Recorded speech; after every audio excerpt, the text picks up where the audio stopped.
After the president's girlfriend tacitly allowed the male assistant to take the project, I resigned and left, but the company went bankrupt. After negotiating a major project for the company, I received a ring from my girlfriend. I happily shared it on social media, thinking she was finally going to officially announce our marriage. My girlfriend's new male assistant suddenly slapped me and knocked over my workstation. "You're the director, at least have some dignity for stealing the gift my wife gave me, won't you?" My girlfriend not only didn't refute me, but instead said that I was unworthy of my position and publicly announced that the male assistant would take over the major project I had just negotiated. I only then realized that the person my girlfriend wanted to officially announce was not me, but him. For a moment, everyone in the company was holding up their phones to watch me make a fool of myself. But I wasn't angry at all. Instead, I smiled and stuffed the work badge into the male assistant's arms. "So you're the president's virtuous partner. I'll take the director position as an apology and wish you both a lifetime of happiness." Seeing my unusual behavior, my colleague was shocked and pulled me back, whispering, "Don't be impulsive, we can talk about it again if we lose a project." What he doesn't know is that I wasn't impulsive at all. Yesterday, as I passed by the office, I heard my girlfriend's male assistant, Ted, pestering her, "Edna, I want to make a name for myself. If you hand this new project over to me, I will definitely do a great job and make you see me in a new light." At that time, I didn't think much of it. After being underground lovers with my girlfriend Edna for 7 years, I turned down the olive branch offered by a big company and helped her start this company. 90% of the projects in the entire company were negotiated by me. She knows better than anyone how difficult this journey has been. She is also a person of strong principles and would never tamper with something as significant as a project. Moreover, she had once had a project snatched away by someone who sought to climb the social ladder, and she loathed such people the most. So, seeing the ring Edna sent today, I thought she finally realized that I am the best choice, and that she wants to settle down and marry me. However, I didn't expect Ted to turn the tables on me and smear my reputation by labeling me a thief, leaving me utterly humiliated. Little did she expect that just a few months after Ted joined the company, Edna would abandon her principles for him. Since that's the case, there's nothing worth staying for in this broken company. Edna still didn't know that their childish scheme had been uncovered by me. She thought I was just being jealous. She suddenly frowned at me and said, "What are you being so strange for?" Since Ted appeared, she always looks at me with prejudice. This time I didn't waste my breath. I simply said calmly, "You're overthinking it, I really sent him off. He lost both his girlfriend and his job." I didn't plan to stay long. Just as I was about to leave, Edna coldly pulled me into the office. The company is not large, and the office has poor sound insulation. She had just closed the office door when the employees outside, eager to join the fun, began to flatter Ted, clamoring to ask when he would get married and have children. Ted awkwardly replied, "Having children is a hardship for girls, I can't decide when that will happen." He completely acted like Edna's legitimate boyfriend, and due to Edna's tacit approval, the employees believed it without a doubt.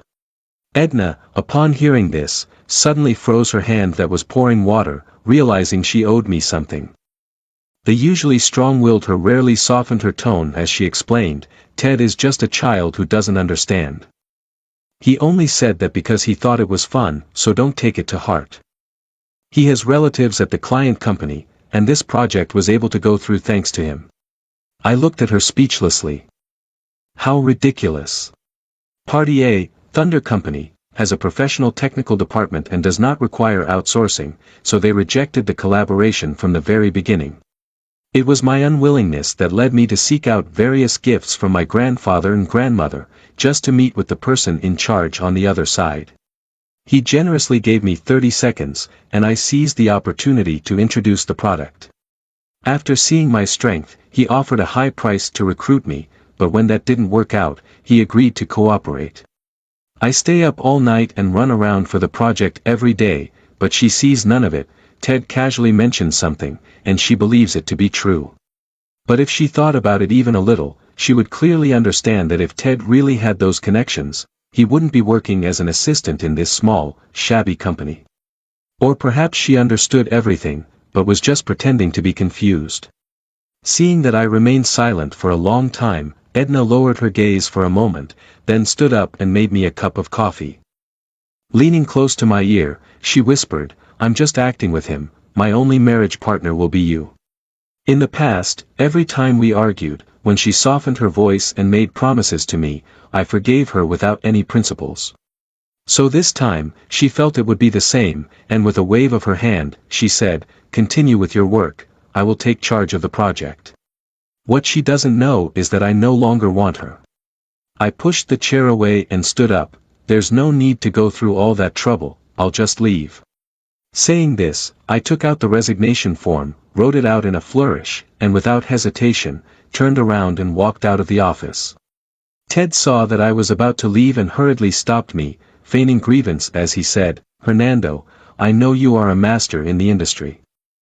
You're right, I am not worthy of this position as the technical director. I should just give it back to you." He grabbed the work badge and shoved it haphazardly onto me. I just gave him a gentle push, but he fell over, knocking over a chair and pulling down the computer, startling the colleagues around us. Ted got up and, facing his caring colleagues, waved his hand generously and said it was no problem.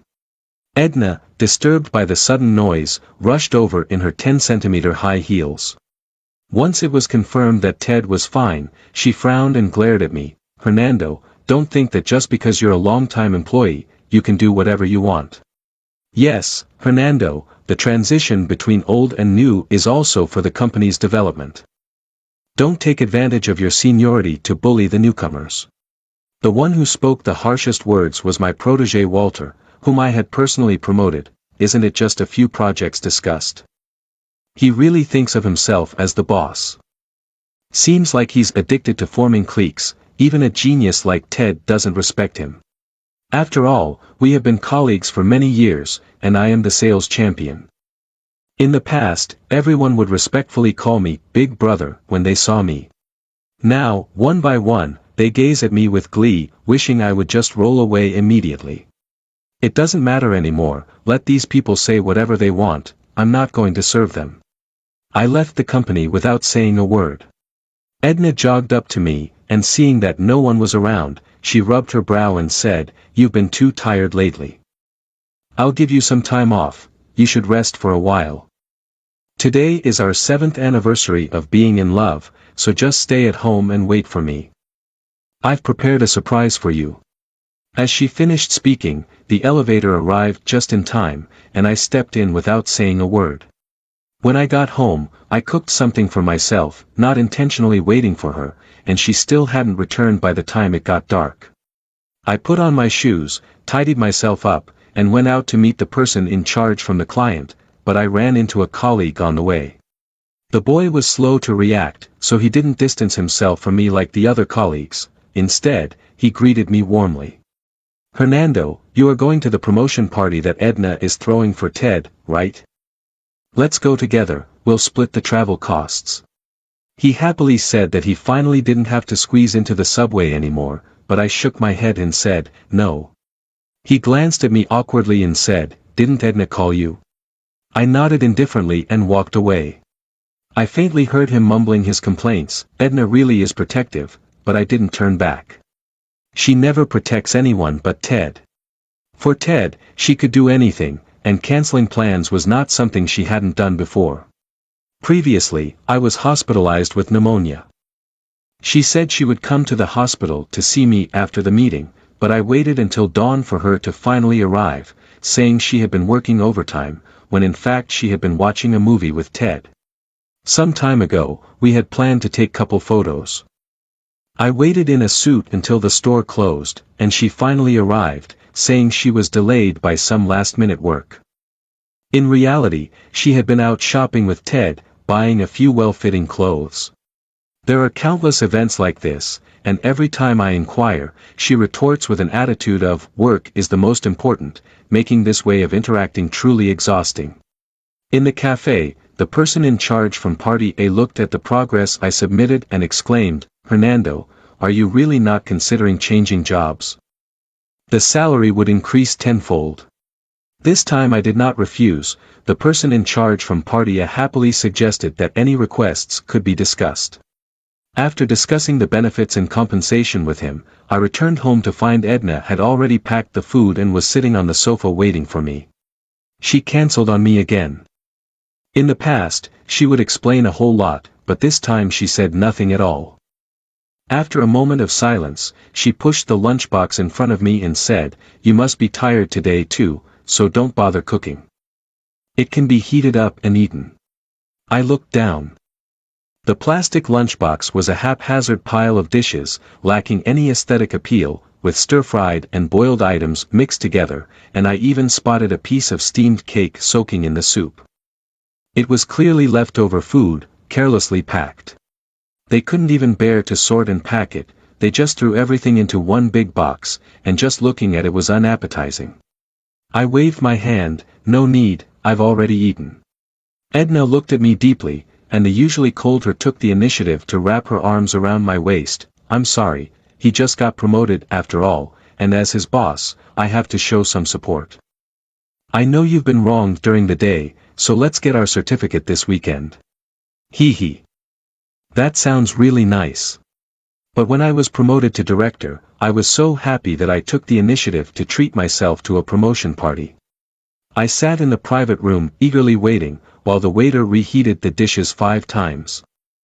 By the time the restaurant closed, not a single colleague dared to show up for the appointment. Every message I sent out vanished without a trace. A kind-hearted colleague quietly asked me if I had offended the president. I was still baffled at the time, only to realize later what had happened. When I was not in the office, she coldly scolded each colleague who said they were going to a banquet. "Is it because the workload is too light? Are you all just bored? Every day you only think about eating, drinking, and having fun. Is this what the company pays for, people like you who are useless? You might as well get lost." Thinking of this, I pried her restless hand from my waist and said coldly, "There's no need for that, Edna. Let's break up." The atmosphere in the room instantly froze. Edna gasped for breath, her suppressed emotions bursting forth. "I've made these sacrifices for the company's development, while others' boyfriends would be eager for it. How can you not understand this?" I ignored her twisted reasoning. She was just as self-absorbed as usual, mumbling about the importance of the company's development, saying that once the company went public, she would give me a place. I've listened so much that my ears are about to get calluses. I raised my hand to interrupt directly. "No need, I'm packing up and leaving right now." For so many years, Edna had been the boss with authority, and this was the first time her words were interrupted.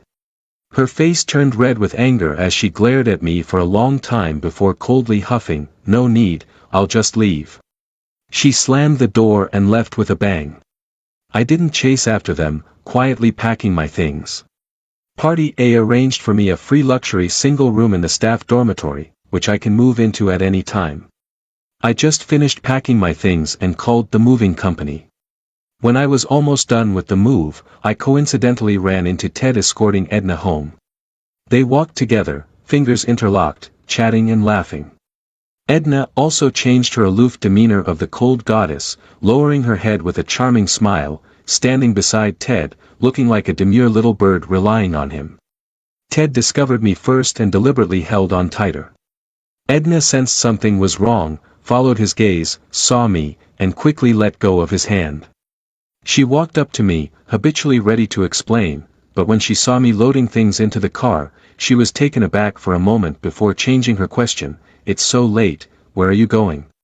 Blind? Can't you see the big words, moving company?" I was about to continue moving things.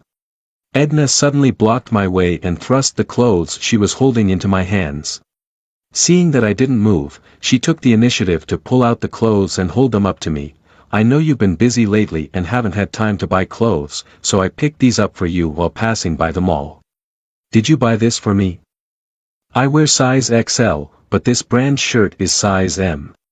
The card number at the end of the payment slip pulled from the bag belongs to Edna, and the price is over 10,000. "Where is it that you conveniently bought it for me? It must have been specifically chosen with Ted at the store, right? How generous of you. Just 2 days ago, I bought a shirt for 200 and asked her if it looked good. She scolded me for wasting money with a cold face, nagging for over an hour about how hard it is to earn money, and said that no matter how well dressed I am, it can't compare to having real strength. What? Making money is that easy, right? I stood with my hands in my pockets, coldly watching them. No need for that. As the saying goes, a person relies on their clothes, a horse on its saddle, and a dog runs happily with a bell. Such expensive clothes are better left for Ted. Ted paused for a moment while putting on his clothes, and after realizing what was happening, he suddenly threw the clothes down and shouted angrily, "Do you dare to insult me?" He glared at me with red eyes and rushed over, ready to strike. I stood still, and with a slap, I sent him tumbling to the ground. Not just that, I dare to hit you again. Ted's slender limbs were like wooden sticks. The only reason he could hit me during the day was that I was caught off guard. Now, I have returned that slap to him. Edna shouted, heartbroken as she held Ted in her arms. Hernando. Let's talk this out. Why hit someone? If you want to leave, then go, don't come back. I didn't plan to come back, and I didn't need her to say much. I turned around and got into the moving company's truck, racing towards a new life. After leaving my job, I directly joined the client company, where I was entrusted with important responsibilities. Upon arriving again at Edna's company, I, as the client, was welcomed in by the receptionist. As soon as I walked into the office area, I saw Ted wearing the director's badge, striding through the employees' workstations with an imposing presence. Make this logo a bit larger while also making it a bit smaller. When I asked you to adjust the black, I meant not pure black, but that iridescent black like a crow's wing. After looking at it all, the first version is still better overall, but I like the font from the 7th version, and use the color from the 16th version. Finish the changes today and send it to me for a look. There was a lot of resentment at the workstation, and someone couldn't hold back and retorted, this design has already been approved by the client, the main issue now is the stability of the program. Ted snorted coldly, the client is just a nouveau riche, what does he know about true art? I'm the one in charge here, with my top-notch taste. The client is guaranteed to be satisfied, and who knows, if he's in a good mood, he might even give us a bonus. Come on. The company developed a brand new system just to provide convenience to a wide range of users, not to hold an art exhibition online. Moreover, these colorful words are so unclear. Are you planning to contribute to the ophthalmology department of the hospital? With Ted's level, it's no wonder he can be reused. The efficiency is getting worse and worse, the program crashes as soon as it runs, and the quality has shrunk to an unacceptable level. Some colleagues saw my figure, and the once hostile gazes turned into pleas for help. And that disciple Walter, who used to speak harshly to me, has long been kicked out of the creative team and has become a gopher who pays for his own coffee. Ted cast a disdainful glance at me and said, looks like I need to suggest to Edna that we add a security position, otherwise, any Tom, Dick, or Harry could walk into the company. The receptionist, bending slightly at the waist, was just about to remind him to watch his words, as she was representing the client. The next moment, Edna strutted past me in her high heels, thinking I had come to the wrong place. She huffed, oh. Isn't this Hernando? Realizing it's hard to find work out there, are you thinking of coming back? Ted chuckled and said with feigned goodwill, I have high hopes for Hernando's abilities. I think we can arrange for him to take a supervisory position under me. If he works hard, it won't be long before he achieves something great. Edna looked at me disdainfully with her arms crossed, supervisor. He doesn't deserve that. He can come back, but he has to start from the ground up as a regular employee, with his salary cut in half and all performance bonuses deducted. Other colleagues gasped in shock, distancing themselves from me, fearing they might catch the bad luck. I couldn't help but laugh out loud. Edna still doesn't know that I have transformed into her client, no longer the obedient follower I once was. Edna raised an eyebrow and asked curiously, what are you laughing at? I silently took a contract out of my briefcase and slapped it on the table. Let's get to know each other again. I am Hernando, the technical director of Thunder Company. I am here to inform you, the project is suspended, the contract is terminated. The contempt in Edna and Ted's eyes completely turned to shock at that moment. The once crowded and noisy office has now become so quiet that a pin drop can be heard. Unbeknownst to how much time had passed, a faint sound emerged from the crowd. Someone exclaimed a curse in shock, completely shattering the eerie atmosphere. Edna straightened her body and looked me over. Hernando, you haven't gone crazy, have you? Ted breathed a sigh of relief and said with a smile, this joke isn't very funny.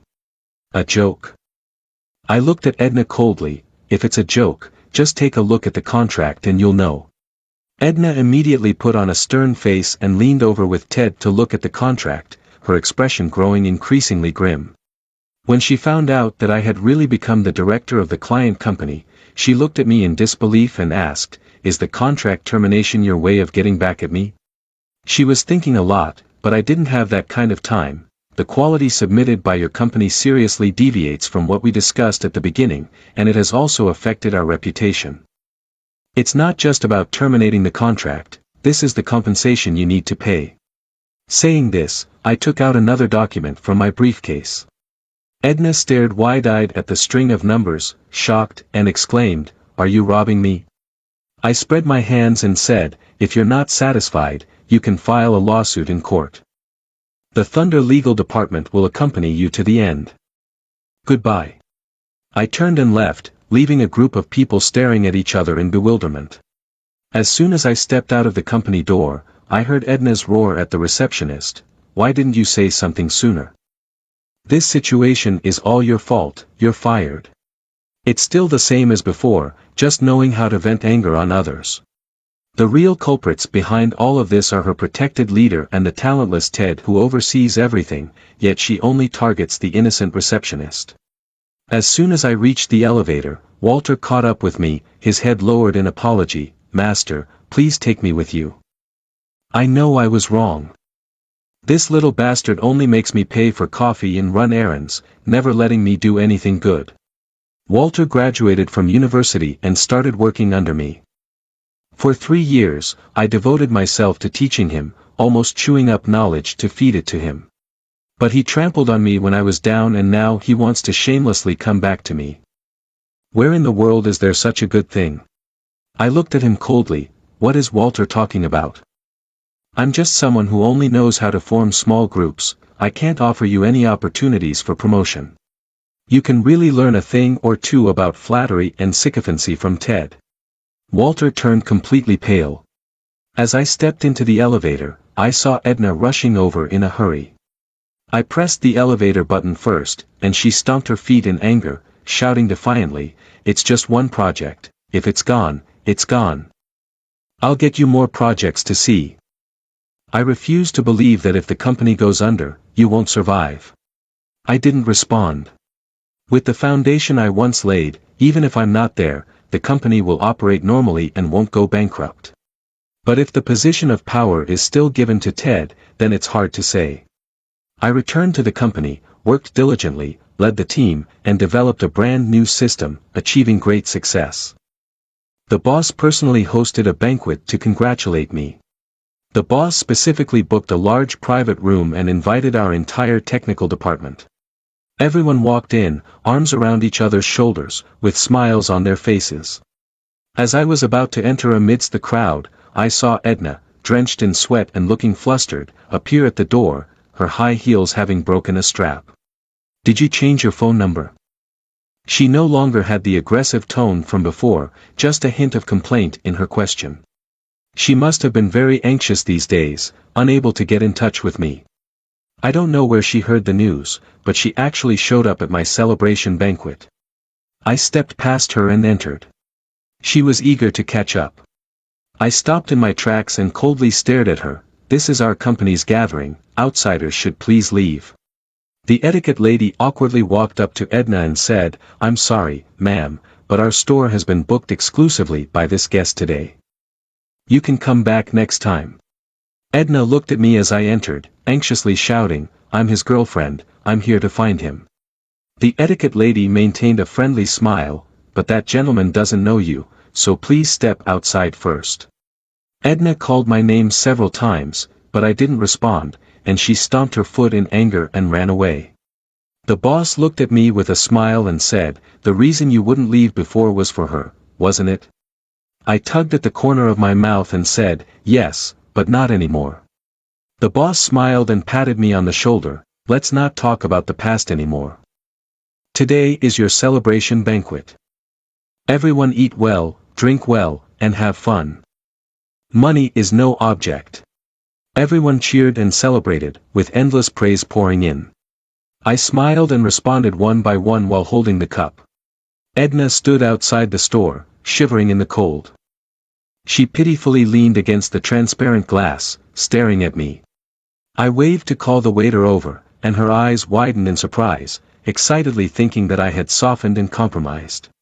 However, when the waiter simply drove her away, her expression changed completely, becoming terrifyingly gloomy. After I had my fill of food and drink, I stepped out, said goodbye to my colleagues, and prepared to take a taxi home. Edna rubbed her numb legs, blocking my way, tears streaming down her face. "How could you go to that company? Hernando, do you know? The company we started together is about to go under." I looked at her coldly. "I left a long time ago. Even if the company goes bankrupt, it has nothing to do with me." Just then, Ted ran over from across the street, thoughtfully draping a coat over Edna's shoulders. He turned to me and questioned, "Are you even a man? Letting your girlfriend wait outside in this cold? Edna is just reusing me, and you're not happy about it. But you wouldn't go so far as to sabotage all the company's projects out of spite for Edna, would you?" Hearing his accusations one after another, I realized that ever since Thunder Company terminated the partnership, it was as if a domino effect had been set in motion, causing other projects to encounter problems one by one, leading to forced contract terminations. The company's work has basically come to a halt, and we still have to pay a large amount in penalties for breach of contract. The most critical issue is that a company operating at a loss still has daily expenses such as rent, utilities, and employee salaries. For every day it stops, Edna loses a significant amount of money. At this moment, she had completely lost her proud demeanor and looked at me. "Hernando, ever since you left, I've realized that the company lost its core without you. Can you come back? The director position is still yours. Let's start over." Upon hearing this, Ted's expression immediately changed. "Edna, I admit he has more experience than I do, but can he understand what young people like? Can he keep up with the new era?" Ted had been rambling on, always indulging his Edna, but this time he didn't defend him anymore and couldn't help but speak the truth. "Enough, Ted, don't you understand? The reason the company has fallen to this point is because of your incompetence and your misguided leadership. You keep fixating on useless details and making endless revisions, while ignoring the crucial aspects that truly matter. This has led to the project being ruined, resulting in contract terminations from various clients, and now we have to pay compensation." Ted, who was just bragging, suddenly fell silent, his fists clenched and his eyes turned red. "I'm sorry, Edna, I'm worthless. Someone like me doesn't deserve to live." He ran onto the road like a madman, charging through red lights. The frightened drivers hurriedly slammed on their brakes, letting out a string of curses. Edna turned pale with fright and wanted to follow. Seeing me still waiting for the bus, she hesitated for a moment and gritted her teeth, saying, "I'm sorry, I'm worried something might happen to him. Let's leave it at that for today, and I'll come to talk to you next time. My number hasn't changed, remember to add me back, we can chat online."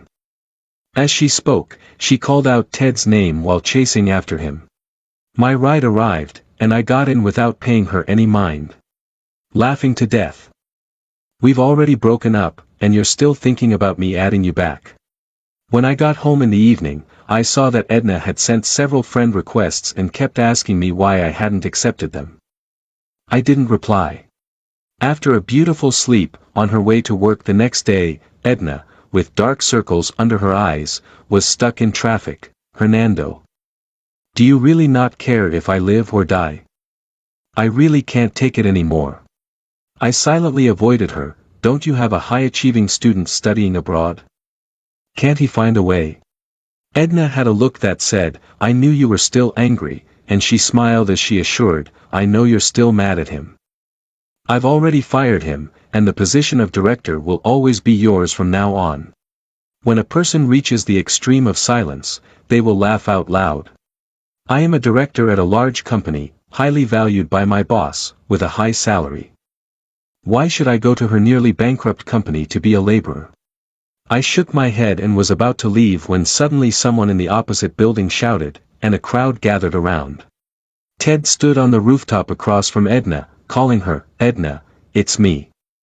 I've been so arrogant and useless.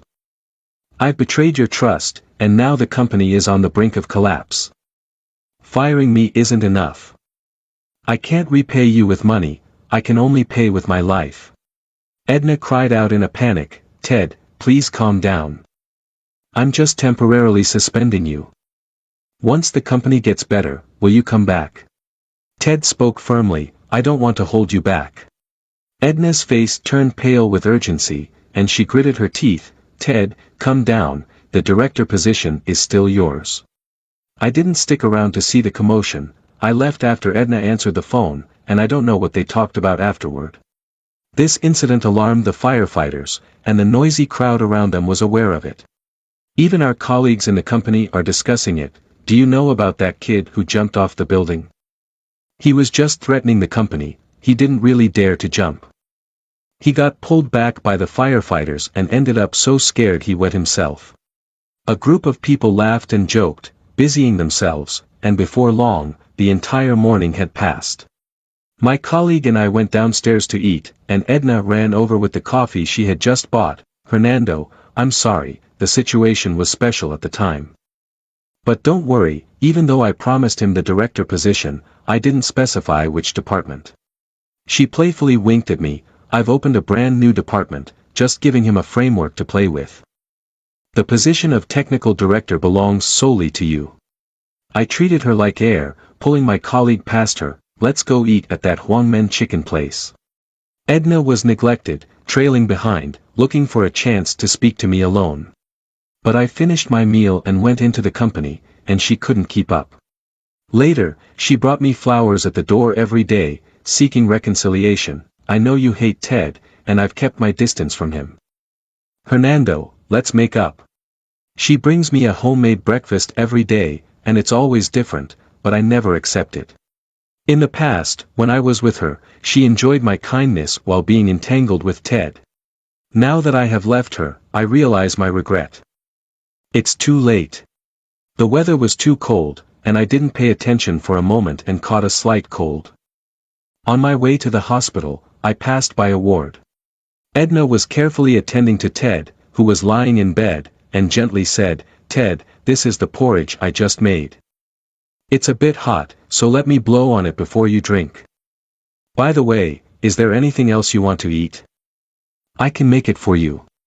As she spoke, her peripheral vision suddenly caught sight of me, and in shock, she put down her bowl and rushed over to grab me, repeatedly explaining, I really kept my distance from him, but he was on the rooftop a while ago, got scared, and fell ill. I didn't want to take care of him, but he has relatives in your company, right?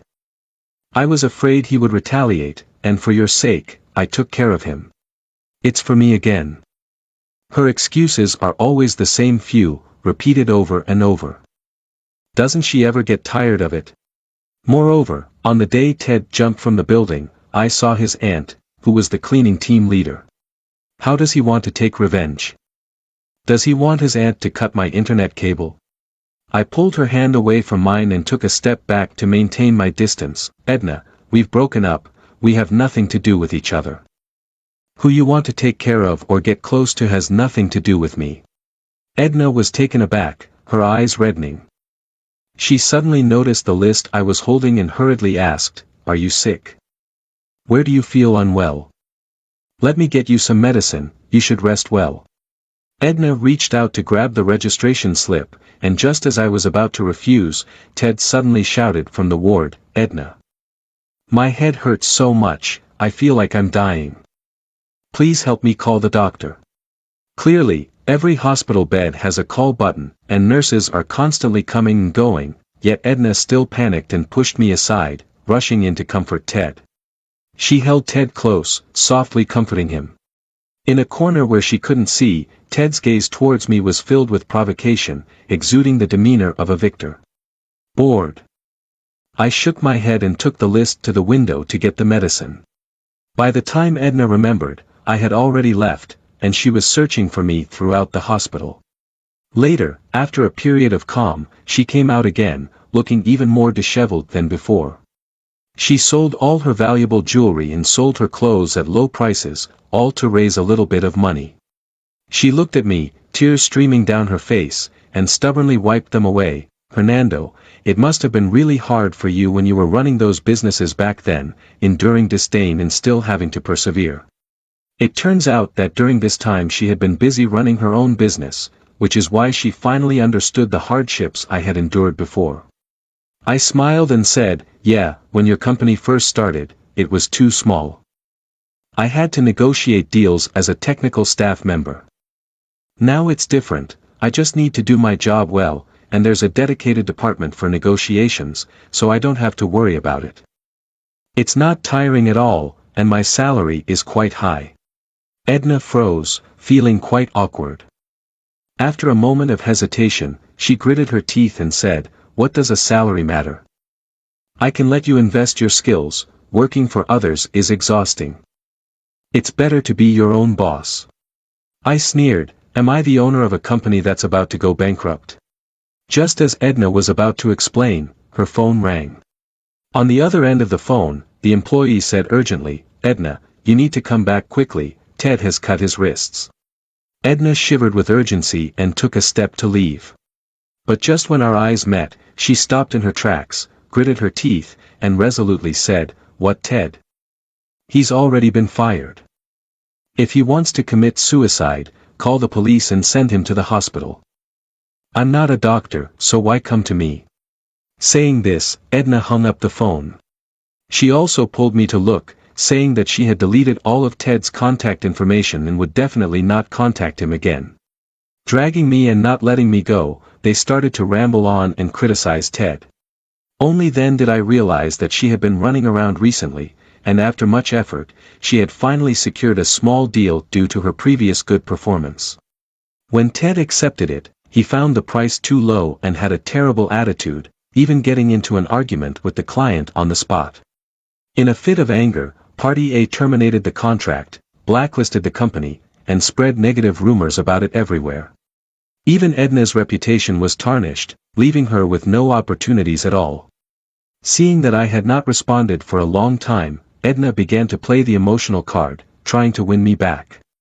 When we first established the company, we had to stretch every penny, and later, even when we had money, we became reluctant to spend it. Not at all. She just can't bear to give me flowers. The gift for Ted is definitely one of a kind. Ted, a recent graduate, comes from an average family. He manages to dress handsomely every day, relying on Edna's support. It can be said that Ted's entire outfit, including his underwear, was bought for him by Edna. And I have given so much to the company for her, yet I have nothing. Looking back now, I really was swept away by love. How could I have endured it? Edna didn't know what I was thinking and kept rambling on. At that time, you worked so hard to land your first project, you were so happy that you couldn't sleep all night, saying the company was your child and you wanted to see it thrive. Later, many companies tried to poach you, but you never left. Fernando, I'm begging you, okay? The company needs you, and I can't do without you, she said, choking back tears. I shook her hand off once again and said seriously, Edna, I'm only going to say this one last time, it's over between us. Don't come to bother me again. Edna looked at my resolute figure as I left, and she walked to the riverbank, shouting, Fernando. If you don't help me, I'll die. After all these years together, are you really going to just watch me die? I didn't look back, I just dropped a line and walked away. I'm not you, and I won't easily abandon my principles because of someone's threats. Take care of yourself. Behind me, there was a splash, and the surrounding passers-by gasped, all rushing to save the person. Only I walked against the tide, unwavering. Edna jumped into the river, but she was quickly rescued. In the end, her company went bankrupt, and not only that, she also incurred a large amount of debt. The employees who still hadn't received their wages banded together and took the matter to court. Later, Ted proposed to her, and she accepted. After getting married, the witty and humorous Ted in her eyes had completely changed, or perhaps he simply no longer wanted to pretend. Spending all day playing games, doing nothing, just waiting for Edna to work hard, paying off debts while supporting him. Edna is under a lot of pressure, working during the day and setting up a stall at night. One time, by chance, I passed by her stall, and it was she who recognized me. But as soon as she finished speaking, Ted, who was sitting by the roadside in a white t-shirt playing a game, suddenly put away his phone and slapped her across the face, still calling him. If you want to get back together with him so badly, just go. Ted is just not as well built as I am, but as a man, his strength is considerable, and Edna cannot resist him at all. She wore a dirty apron, and her once fair fingers had calluses. A passerby stepped forward to dissuade him, and he looked at me with a sense of grievance. And I paid no heed, leaving coldly.